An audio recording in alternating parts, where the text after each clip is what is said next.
Good morning and welcome to this morning's study. We're going to sort of continue where we left off yesterday. But before we do, let's have a word of prayer. Dear Father in heaven, we are grateful again for the time that we have this morning to open your word and to receive light for the day and light for our feet on the path towards the celestial city. We just ask, Lord, that you can strengthen us and help us to obey your voice. And we are thankful for each person here. We pray that your Holy Spirit can speak to our hearts and that we can know that you are leading and guiding us, and that we can have a faith and a confidence in you and a lack of confidence in ourselves. So be with us now as we open your word. May your Spirit guide and direct us. We pray in Jesus' name. Amen. Okay, so welcome again, everyone. Now, we've spent a bit of time yesterday, sort of, because we had started on chapter 19, read over it, and then we started looking at it. Mostly we have lots of questions, things that we haven't sorted through yet. And so in this first part, we just have this account of Saul trying to kill David, that is his plans to kill him. And then we're going to have this battle, this reconciliation that occurs. So we try to have to decide where that's going to be. So we discussed, maybe that had something to do with July 18th back in 2000. Well, the battle back in 2018, and then the reconciliation after that in 2019. Maybe that's where it fits.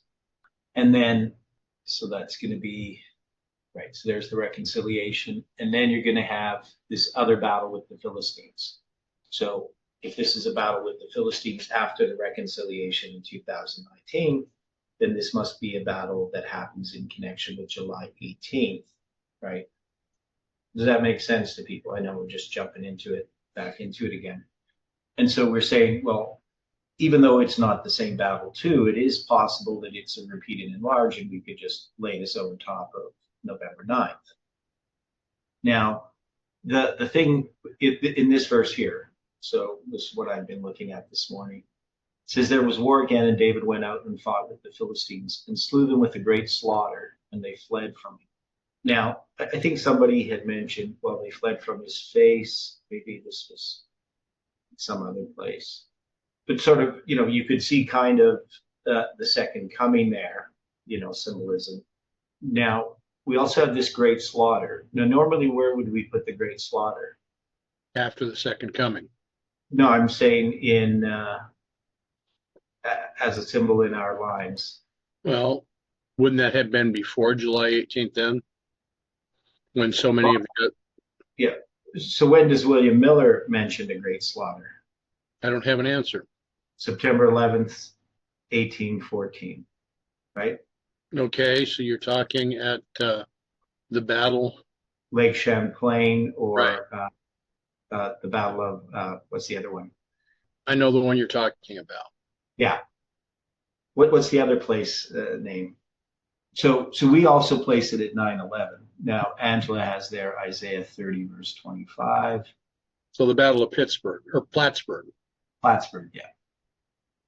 Okay. Yeah, and then in Isaiah 30, 25, there shall be upon every high mountain and upon every high hill, rivers and streams of waters in the great day of the great slaughter, when the towers fall. Now, just about that verse, I remember back when I came into the movement in 2010, that there was a controversy regarding the towers falling, where some of the ministries were applying that to 9/11. And Jeff said, well, they need to be understood as symbols. You wouldn't just literally take the towers falling and then apply it to 9/11. Now, what would be the problem with Jeff's argument? Because I never really understood what the controversy was at the time, because it had to do with literal and symbolic. And it had something to do with Joel, but this was one of the verses where Jeff had a difference with the other groups. So if you have the day of great slaughter where the towers fall, couldn't we apply this to 9/11 by using line upon line, even if you're not interpreting that verse itself literally is initially applying to 9/11? I can see it. Yeah, because this is how we've done it all the time. So I didn't really understand the argument because there was some subtlety about what they were arguing that at the time I didn't understand, and I never really saw the argument arise again. And in verse 26, it says, moreover, the light of the moon shall be as the light of the sun, and the light of the sun shall be sevenfold as the light of 7 days in the day that the Lord bindeth up the breach of his people and healeth the stroke of their wound. Right. So, I mean, if we look at, this chapter, this is like God tying everything up at the end of the world, right? So obviously there's symbolism dealing with the second coming, dealing with the wicked and all that type of stuff. So obviously the towers there just are symbolic in that application. That is, we wouldn't say that these verses are directly addressing that the day of great slaughter is 9/11 in this context. But we definitely can make an application that there is some symbolism that we can apply in a line, right? So maybe back in 2010, there was a lack of understanding of the lines and how we could, use these symbols. I don't know. Now, Stephen, do you remember at all within the movement the controversy over Isaiah 30, verse 25? And there shall be upon every high mountain and upon every high hill rivers and streams of water in the day of great slaughter when the towers fall. Okay, well, that was Jamel Sankey. Was that considered to be the Twin Towers or something? Yeah, he was trying to, but I don't understand the interpretation. Yeah. Jeff was comparing it to a church. The towers is a symbol of a church. Okay. And then Stanky was trying to using it literally. Yes. Right. And then Jeff said you couldn't do that. That's how I kind of remember it, but it's a bit hazy. Yeah, I didn't remember how Jeff was interpreting it. All I know is that there was an issue regarding it, that dealing with the symbol, it being symbolic or whether it be literal. Now, of course, we could use it symbolically to represent the towers, right? In the way that we do things. Like the day of great slaughter, I usually attribute to September 11th, 1814, when William Miller is writing that letter about the Battle of Plattsburgh or Lake Champlain, right? And he talks about, the great slaughter. I can't remember if that's the exact words he uses or not, but so we have a symbol there that ties us to 9/11. So that's what I don't understand, is why Jeff at that time, maybe there wasn't an understanding of the lines, that we could just create these different lines, that we could use that story and overlap it back in 2010. Does that make sense?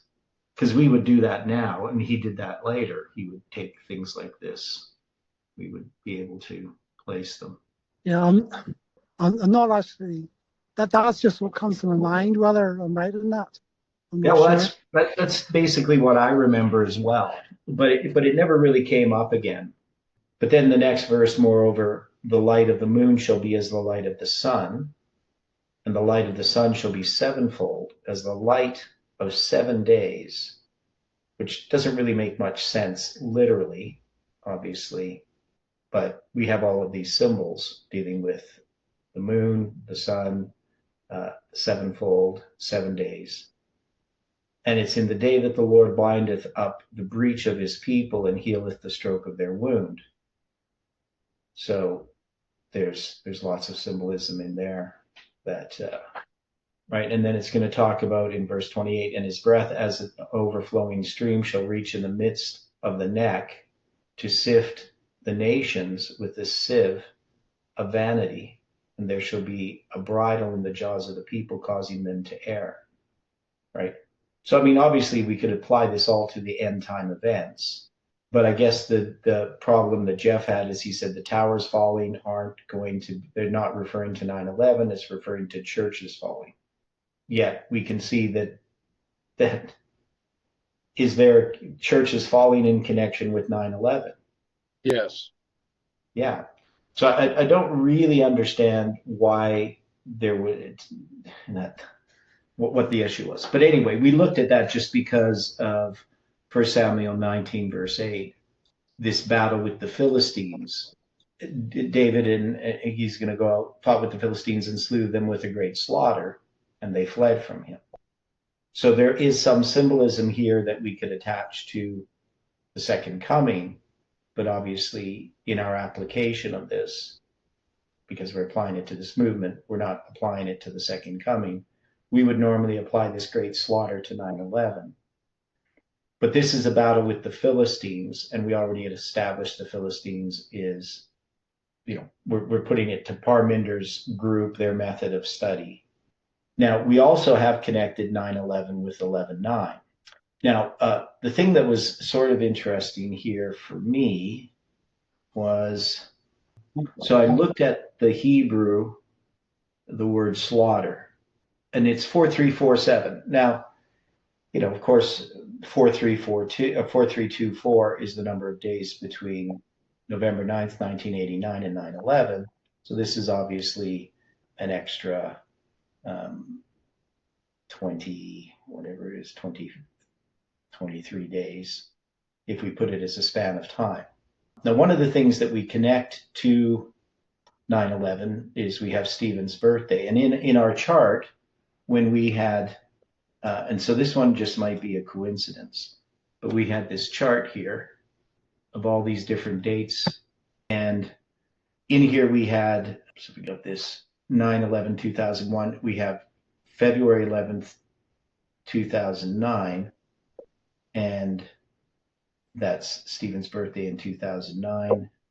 And that was going to be, that's when you turn 40, right? So we had this as part of this structure. I can't remember exactly how we ended up with that date, but we ended up with it on our lines. And how did we do that? Don't remember why we ended up with the 2009 February 11th. But if I count from February 11th, 2009, 4,347 days brings us to January 6th, 2001. Right? See that there? So I thought that was kind of interesting.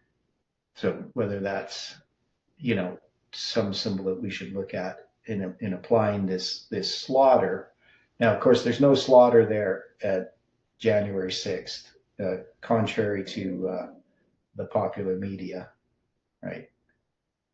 Nobody died as a result of the siege of Washington. But if you listen to the popular media, there was all kinds of people killed, I guess, that actually weren't. So anyway, that was just one of the things I was wondering about, was this great slaughter. Any other thoughts about that? Yeah. And the evil spirit from the Lord was upon Saul. So again, we looked at the evil spirit as representing, a type of insanity that comes from a disobeying of God. So however we would look at that evil spirit, it's either like the conscience. It's not like God sends a demon to control Saul in that sense. And he sat in his house with his javelin in his hand, and David played with his hand, right? Playing the harp. Okay. Or whatever the instrument is. And Saul sought to smite David even to the wall with the javelin, but he slipped away out of Saul's presence, and he smote the javelin into the wall, and David fled and escaped that night. So this is the second time that the javelin is going to be thrown at David. David's going to escape, right? But he's also going to slip away. And so we looked at this slip away and the significance of that led to my birthday, because it's 6362, so 1963, the 6th of February. And we ended up with that connecting to Stephen's birthday, etc. So there was a whole bunch of things that happened with that. And we looked at the chart as well. So that's going to be, and for my birthday, there's 11,269 days to January 21st, 2021, that date we have on our chart, which is Stephen's birthday. Okay. So we still have not decided where we're going to place these things. So we have the end of that section coming. Well, this is all a new section, I guess, here. 8, 9, and 10. They're all a section. So this great slaughter, this evil spirit from Saul. So if we're going to say we got January 6th, if we connected that to this great slaughter, would we then say that this is something that happens, that the leadership of FFA, which still exists technically, he sat in his house with his javelin in his hand, and Saul sought to smite David even to the wall of the javelin. So the problem that we're going to have here, so we have FFA is, they're going to sell the school of the prophets. Basically, they end. But then we see that FFA is going to come back again just under Jeff, right? So Jeff is going to be basically, I guess, him and Clayton sort of running it. But Jeff is going to come back at some point. So would we take this second time as this attack that's going to happen later, this attack on July 18th, right? That's sort of the question, because we're going to have this battle between Saul, who we say represents the leadership of FFA, and David, and then David. So are we going to what I'm asking is, are we looking at this as an earlier history or later history? And then David ultimately represents the leadership of Christ in this movement, though initially that is illustrated with July 18th, right? That is, July 18th is showing Christ's leadership of the movement. And that's going to be rejected, right? So when they reject July 18th, they're actually rejecting that the Lord was even leading us, right? Correct. So at some point, this symbol of David is really just going to directly, not being addressing July 18th anymore per se, right? But just the Lord's leading in this movement. But then we have a situation where David, once he becomes the leader of the movement, then we have some problems with that symbolism, right? Because we're going to see that there's, David's going to commit murder and adultery. So obviously, and not in that order. And, so there's going to be an element of what happens there that, just like with Samson, who represents Christ, and David representing Christ, a certain aspect of it that's, ironic, right? That is, we'd have to understand what that means, or we can, because Christ isn't going to be committing murder and adultery. So when we get there, we have to figure out what line we're on, and because we know symbols have more than one meaning, but we're making this initial application that David represents the leadership of Christ in the movement over the leadership of Saul. So FFA had been appointed, right, to lead. Saul was made king, right? He's going to be anointed. And, but then David's going to be anointed, and Saul's not going to be happy about that. And so we could clearly illustrate how David represents God's leadership prior to becoming the king of Israel. This transition, I guess, from in leadership to Christ leading us, because we have been following man. In a sense, we could say that we asked for a king, and we got what we wanted. And it's difficult for us as Seventh-day Adventists, as human beings, to follow God. It's a lot easier following a leader, right? A human being, whether that be ourselves or some other human being. To trust in God is contrary to our nature. Even though every man's been given a measure of faith, that faith has to develop and grow so that we trust God fully and ourselves not at all. So I think that's what's being illustrated in this story in the broadest sense. But when we bring it down to these specifics and we ask about this javelin and where we place it, is there any other way that we can, something that we're missing of where we can know to place this javelin? That's, I guess, the question. Would the placement of the javelin be equated with casting people out? Well, that's what I'm wondering about. So, well, anything more on that? Of what? One of the thing I find interesting, is we have, because remember we had David hiding himself, right? And the Hebrew number was 2244, right? And of course, we recognize the 2244 is 187 times 12, right? And then when we look at 19 verse 10, and you have that word escaped, and escaped that night, you have the Hebrew number 4422, which is an inversion of it, right? Understood. And then we have escaped that night. The night is Lila, which is 3915, so 391 and a half, 391.5 symbol. So I wonder if that hiding and that escaping, it has some relationship just because of that Hebrew number being, 2244 for hide and 4422 for escape. Right? I'm looking at it that there's an action being represented here. Okay. Hebrew or in English. Saul is casting, throwing this javelin. So my question he's then, thinking smite David, Nakah, to strike him. He's seeking to do that, yes. Yeah. Now, the actions on December 6th were to cast away situations, and then it was followed up by the balance of the action on December 7th. Yeah. Which is an inversion of 721. Yeah. Okay. Yeah, and then we had so one of the things that we addressed too had to do with this. Where is it here? Where was this word?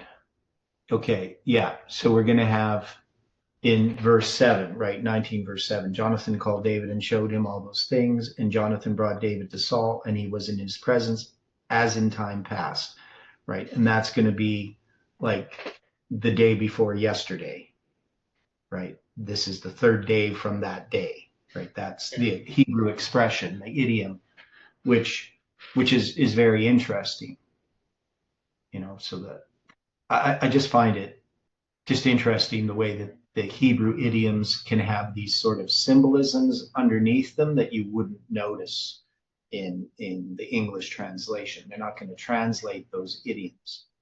So 3 days passed, right? It's just a very strange way to say things. It's not like yesterday, but like the day before yesterday. Things are going to be like they were the day before yesterday, which is and we know that 3, is used in this sort of, it's kind of a complete number, 3, 7, 12, all of these have symbols of completeness, right? Because 3 is like this triangle, this unity, 7 is the number of perfection, which is complete. And then 12, of course, the number of the church, sons of Israel, disciples. And 10 also is another number that represents the whole world. So it represents the world in its completeness. And that's why it's interesting, those 3 numbers, 3 times 7 times 10 times 12 give you 2520, right? Which then just combines all of those complete numbers together to give you the 2520, which is God's judgment of correction. So anyway, it's this here, this 3 days. Now we had looked at the 3 days. Well, you were thinking, I guess, the 5th, 6th, and 7th or something, but I was looking at the 4th, 5th, and 6th of December in 2020. Is that Correct. right? Okay. So why would you take the 7th and include it in those 3 days, not the 4th? When I was looking at that, by the 7th, they had made the decision to start taking down the other presentations. Well, they'd already started on the 6th, I thought. Well, I remember noting a lot of things disappearing. Yeah. By the 7th. So. Yeah. Well, yeah. But I think it was on the 6th that they did that. I mean, right. They'd already taken down, but not even put up, I guess. Well, I guess they put it up. I'm not sure how that worked because they were doing basically a live stream on YouTube. So the video would end up there on YouTube. We would watch it. And then I think that's how we did it, right? They weren't using Zoom back then. They were using YouTube. And I just downloaded it, right? And then uploaded it to WhatsApp. Well, I didn't, no, I uploaded it to YouTube and then Kelly shared the link on WhatsApp. That's what happened. So how I don't remember all the details of how things progressed. Now, of course, if you add, so just getting back to this other number, so we'll come back to all of this here.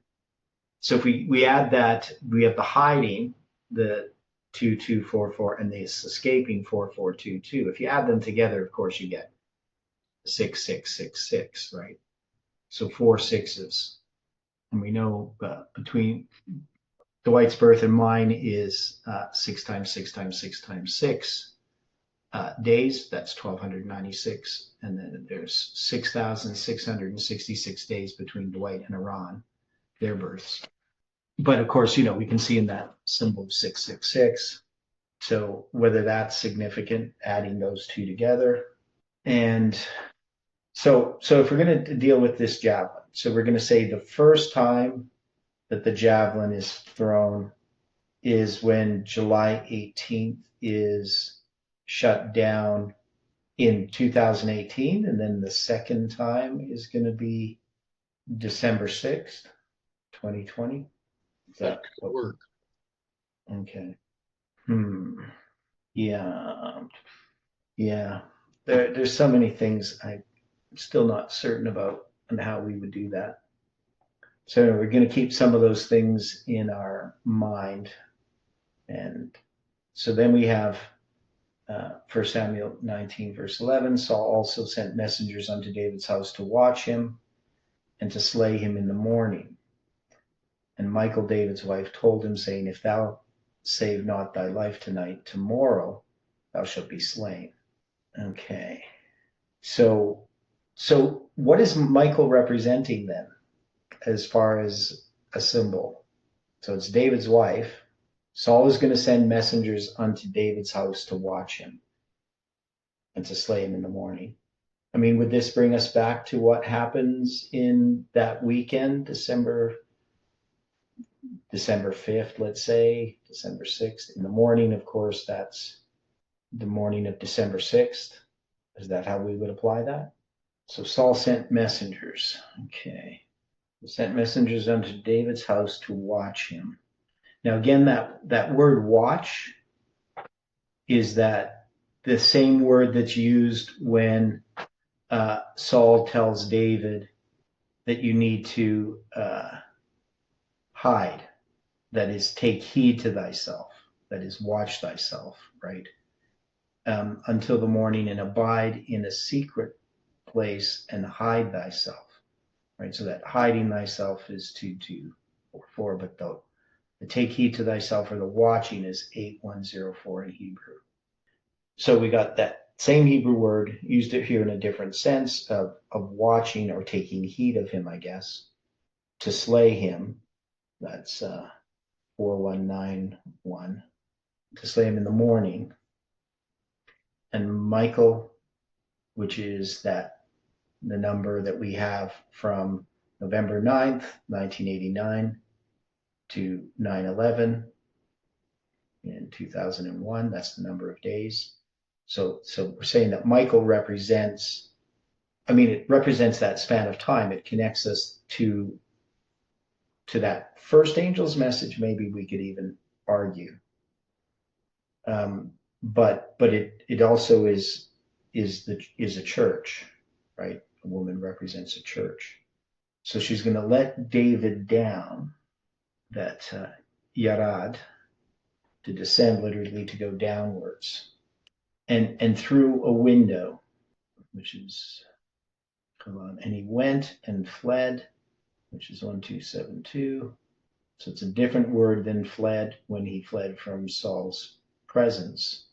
When he fled and escaped that night, that's 5127. That's noose, but this fled is 1272 and then escaped. So you're going to have this escaped again, 4422. So when would this be? How is it that, because we have the javelin, right? But this is now another situation. It's connected. So after the javelin, Michael, David's wife's going to say, you need to escape. Or you're going to be slain. And so she's going to let him down through a window.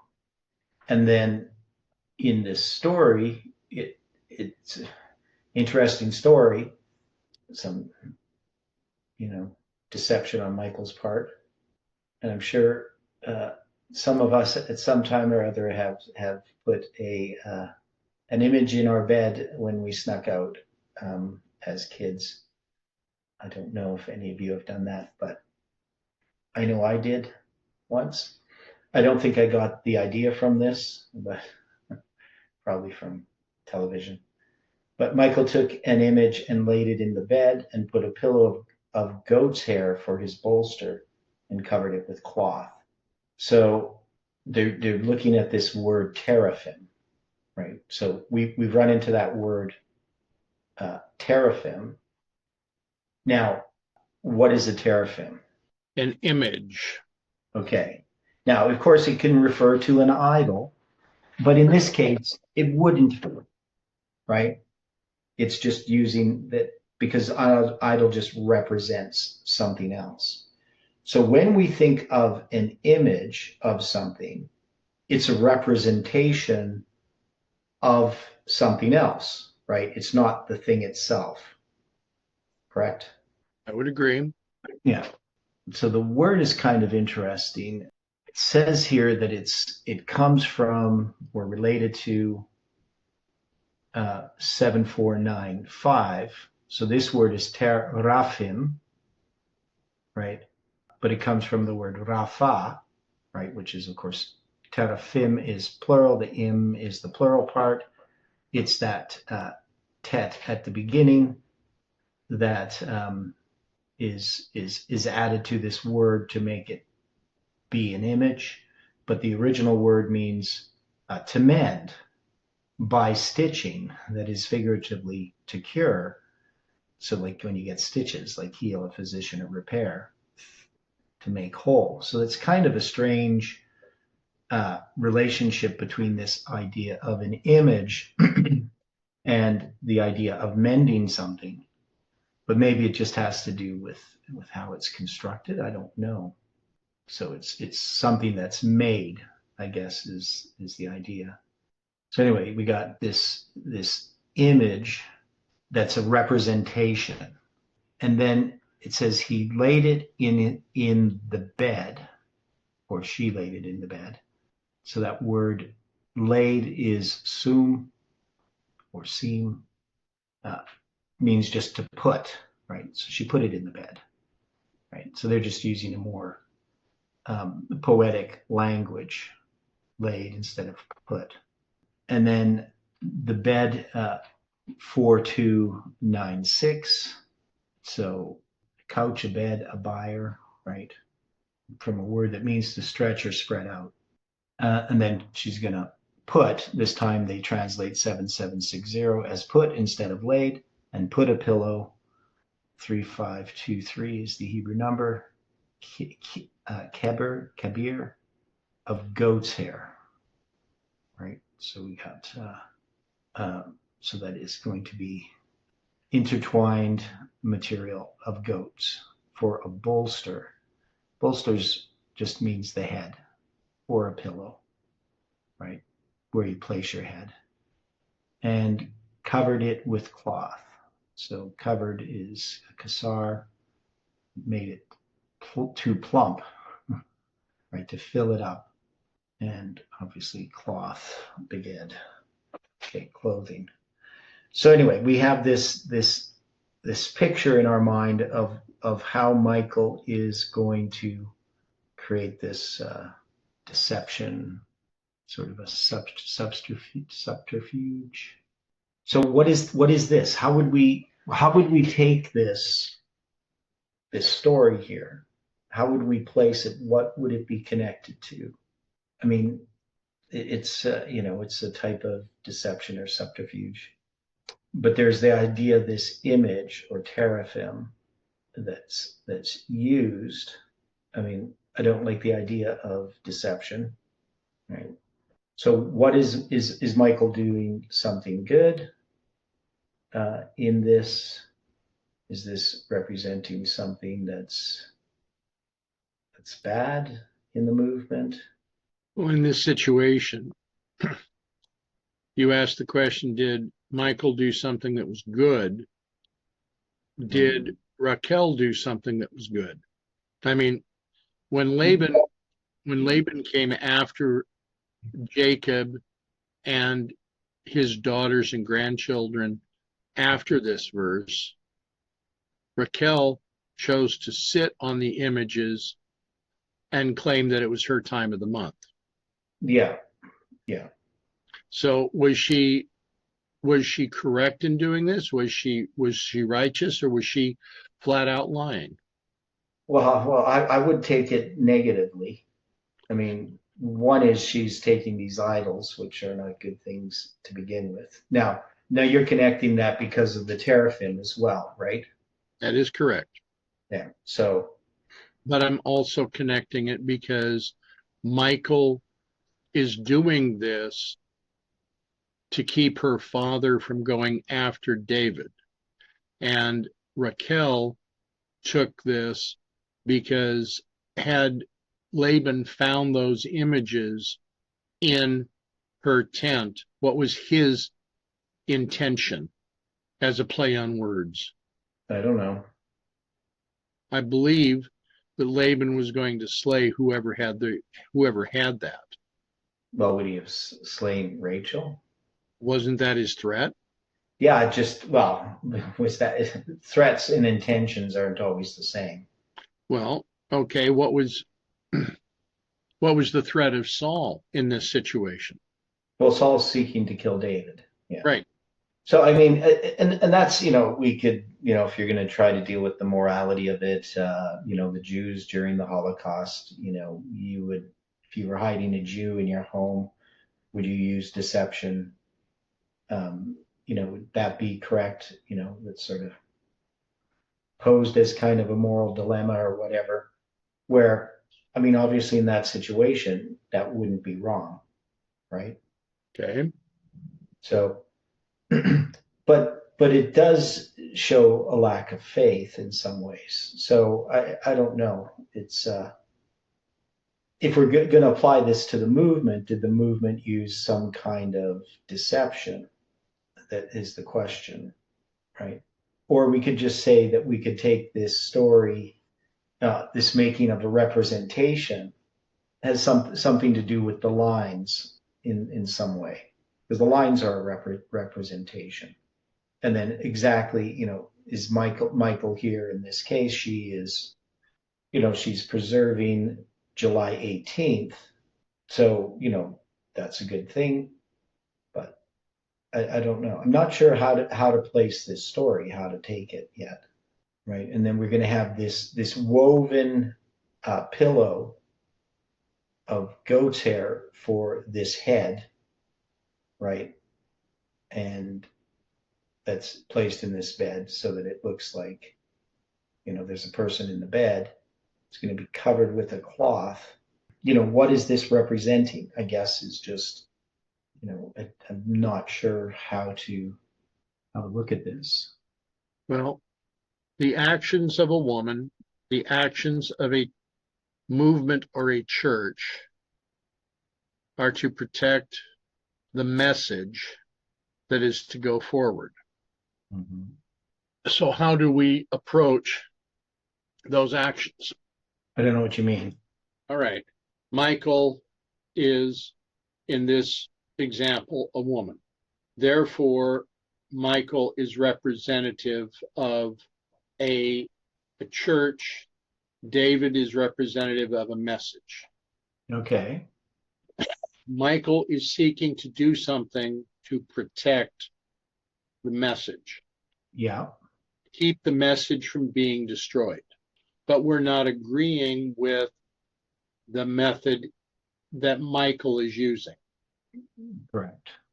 So Michael takes an image that is not of the message and gives the representation using other items that the message is where the message is not. Okay. So would that be, so because we have within the movement, we have all of these other lines that are being created. Right. So we had, Collins study, we had Odilio's. Now there's some truth there, right? But they're misleading, right? One is with Collins, he's presenting things to sort of preserve the message, and so is Odilio. So maybe that's the type of problem that we have. Would you put that together? It's possible. I mean, you look at the situation that you've got right now. Mm-hmm.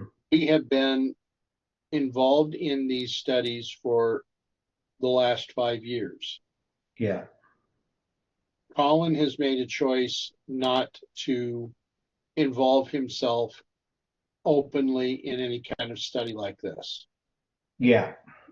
Now, well, and that brings up a point just about like the hiding of things. Right. Like everything's not open, and which is a thing that really bothers me, of course, right? Of course. That people are paranoid about their names being said publicly, and that the government's going to be after us or whatever.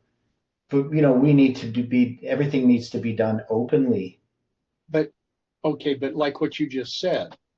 Yeah. That the government's going to be after them. Yeah. It's always the government here. Yeah. So are they saying that the government's going to be after them to destroy them? Well, I'm not really sure why anybody's scared of the government. I could answer to that. Okay. Well, from a Christian point of view? Yeah, I'd say so. It's a digital, can I say it's a digital world and it'd be a Christian view?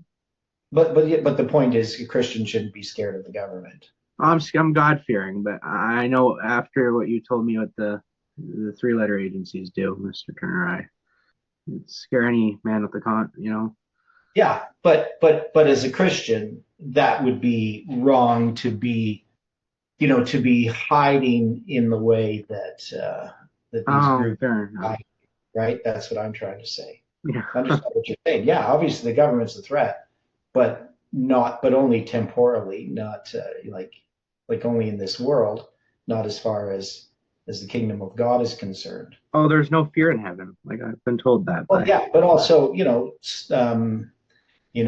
Paul, Peter, others were put in prison. They don't have any fear of what the government's going to do to them. So a Christian really shouldn't be fearful.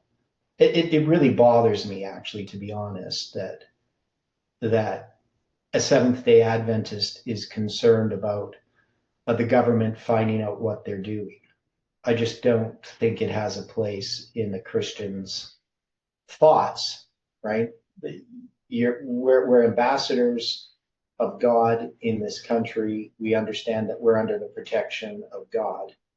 And so we shouldn't fear any man. We wrestle not against flesh and blood, but against, spiritual wickedness in high places. And that's not talking about governments, right? That's talking about spiritual issues.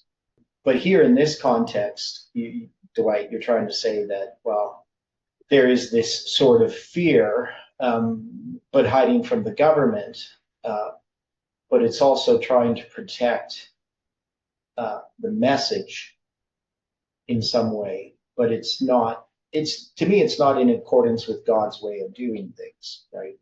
I would say that what Michael is doing is a lack of faith, but, that's my strong bias towards deception. But it could represent what was happening in the movement, what's happening with, so in this case, that Michael would represent the movement, right? Which obviously from November 9th to 9/11, being the first angel's message, that movement that's based upon that first angel's message, trying to preserve July 18th. I guess that makes sense. Okay. And when Saul sent messengers to David, she said he is sick, right? Or sent messengers to take David, she said he is sick. Now, would we place this with what happens when Jeff comes back again, when he starts publishing, and we're going to have the movement basically acquiesce when it comes to their support of July 18th openly with Jeff, yet it's going to end up in a conflict with Jeff, with FFA, right? We're going to have, Colin's group is going to basically be kicked out as well, because they're still holding on to some of these things. So Saul sent the messengers again to see David, saying, bring him up to me in the bed that I may slay him. And when the messengers would come in, behold, there was an image in the bed with a pillow of goat's hair for his bolster. And Saul said unto Michael, why hast thou deceived me so, and sent mine enemy away, that he has escaped? And Michael answered Saul, he said unto me, let me go, why should I kill thee? I'm not sure if I understand that part. Okay, now the one thing is, she puts this image in this bed. Well, what good did that do? That's one of the things I don't really understand about this story, why that would even be necessary. He could have just escaped. Did that help him escape farther? I mean, they're going to notice what it is. So maybe there's a part of the story I don't understand. Any thoughts on that? There's so much here. And the idea here where she says, let me go, why should I kill thee? She's basically saying that David had threatened to kill her. That's why she allowed him to escape. Right? All right. Okay. So, I mean, the whole issue that happened, especially with Colin and Jeff.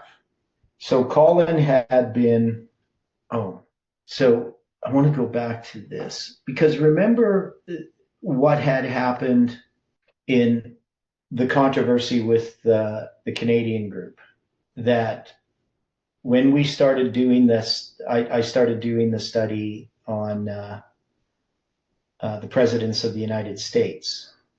Colin is going to, or somehow a message is going to get to Jeff that I was teaching in regard to Revelation 17, the pioneer understanding of Revelation 17 or something like that I rejected light. And a letter is going to be sent to me from Colin in 391 words in 5 paragraphs, right?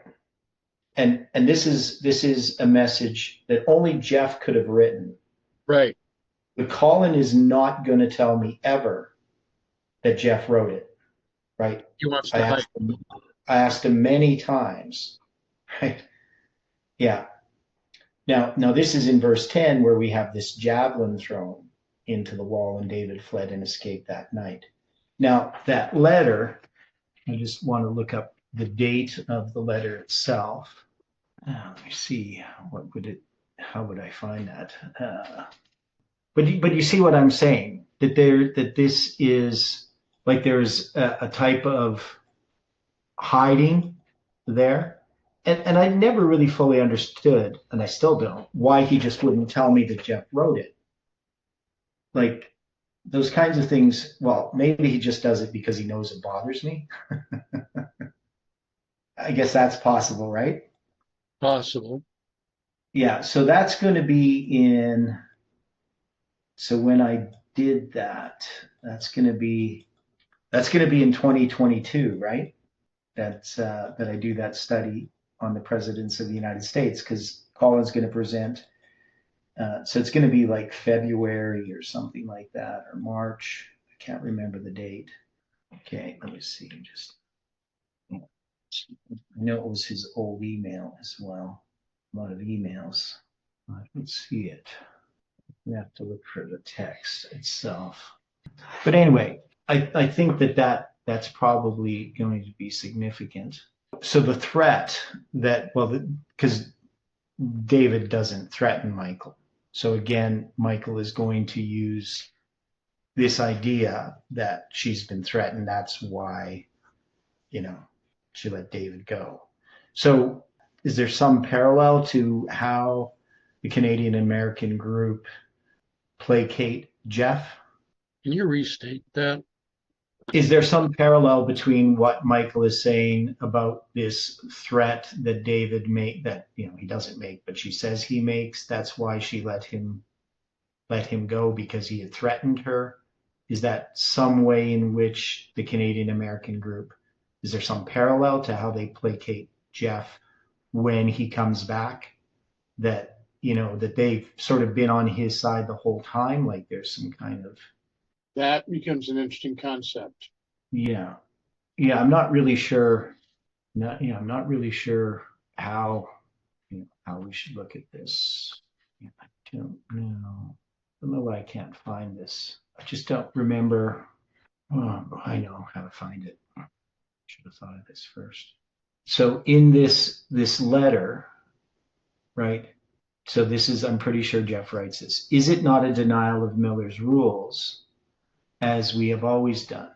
Line upon line, every fact has its bearing. Verse 3 through 6 identify where John is when he receives the vision. You're suggesting that revelation must be applied on time when John received the vision, but John was told to write what was, what is, and what is to come. Miller applied chapter 13 and 17 in agreement with all the light he had been given, but that did not include the USA or the UN as the sixth and seventh kingdom. That's the first two paragraphs. Verse 3 through 6 explain that John was placed in 1798 when the USA was rising, but invisible to Miller's generation. But immediately after 1844, Andrews, I think, identified the USA as the second beast of chapter 13. This meant he was expanding the light beyond what Miller could have seen. It wasn't until 1989 that we could see the modern Babylon was threefold clear enough to see that the sixth, seventh, and eighth kingdoms were in Daniel 11:40, with the USA, the sixth kingdom, as the chariots and horsemen, the seventh kingdom, the king of the south, the eighth, the king of the north, from the deadly wound to the beginning of its healing. Boy, that's strange.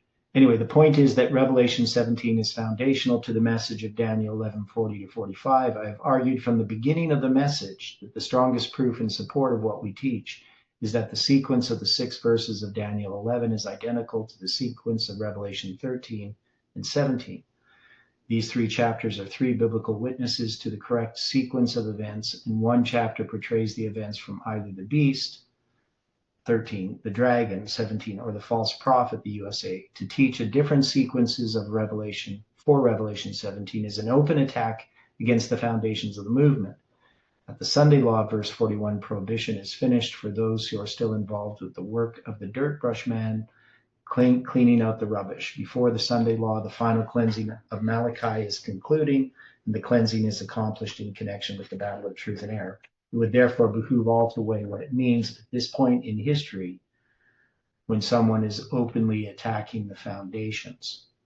So Colin sent this to me as saying that basically this was about what I was saying. So I'm the one who's openly attacking the foundations. So is that like, I don't know how we would, but this 391.5, could it refer to then this letter from Jeff, which I assume it has to be Jeff writing it, right? But that's when the javelin is thrown into the wall and David fled and escaped that night. Okay? So we would have that connection. Now, this, let me see here. So this would have been, well, I made this file on November 1st, 2022. So when was it sent to me? That's why I wasn't looking. So it must have been later then. Yeah. So it was on, okay, in this series of letters, in this email. So Colin's going to send me an email on my birthday on February 6, 2022. And then I'm going to write him a response on February 7th where I talk about the pioneer view of Revelation 17. So he had done a study, and I said, you need to kind of look at what the pioneers had said. So then so that letter must have been sent to Jeff. Now, and so when Colin sends his response, and I'm also going to forward this to Dwight, and Dwight's going to write me a letter as well. And then Colin writes me on February 12th with these 5 paragraphs with 391 words. And he says, "Good morning, Brother Theodore. Here is a reminder to you from John, Daniel, John, and from us." Jesus, Daniel, John. So he's saying that this message is from Jesus, right? Daniel, the prophet Daniel, John, the revelator, and from us, the group, right?